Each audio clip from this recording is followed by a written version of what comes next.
for 5 minutes.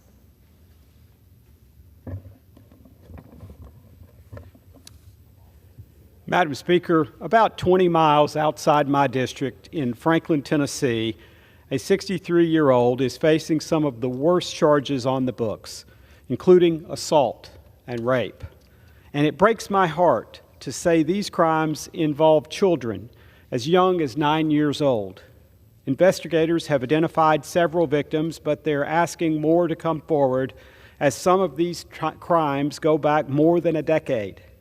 Police say the accuser, predator, targeted playgrounds and lured young boys under the guise that he was a soccer coach recruiting for his team. Days after this news broke, families learned the man accused of violating their community, their children, lived there for 20 years, but had no business being there.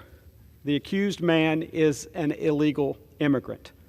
I signed a letter joined with members of the Tennessee delegation led by Senator Marsha Blackburn asking the Department of Homeland Security Secretary Mayorkas several questions, including why this man was able to go under the radar for so long.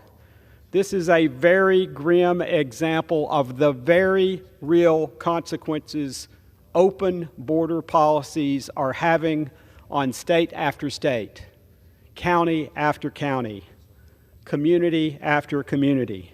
Nearly 20,000 pounds of fentanyl have been seized at the border since this fiscal year started last October. That's already more than last fiscal year's total, and we still have more than 2 months left in this one. Furthermore, since October 1st, Customs and Border Protection officials have caught more than 125 people trying to cross the southern border who are on the terrorist watch list. No one in this body should glaze over a number like that. Let me repeat, 125 possible terrorists have tried to enter our country since last October. That's just the number we know about. That's more than fiscal years 2017, 2018, 2019, 2020, and 2021 combined. How many, we might ask, have managed to cross that we don't know about? We know, for example, that 1.5 million illegal immigrants have successfully evaded law enforcement since this administration took over the border. How many of that 1.5 million were in fact terrorists? How many were smuggling drugs that will kill our young people? How many are offenders, sexual offenders, who will abuse our children? And yet in May, the Biden administration announced it would be releasing a flood of immigrants into the United States with no way of keeping track of them.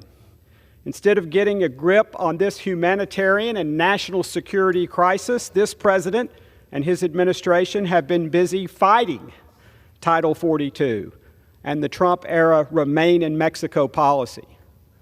To be fair, the president did make his first trip to the border in his 50-year political career ever in January.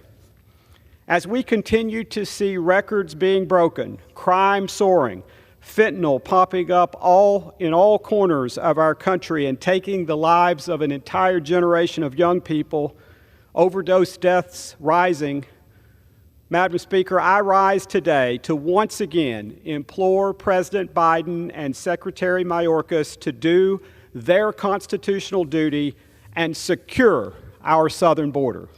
Thank you, and I yield back.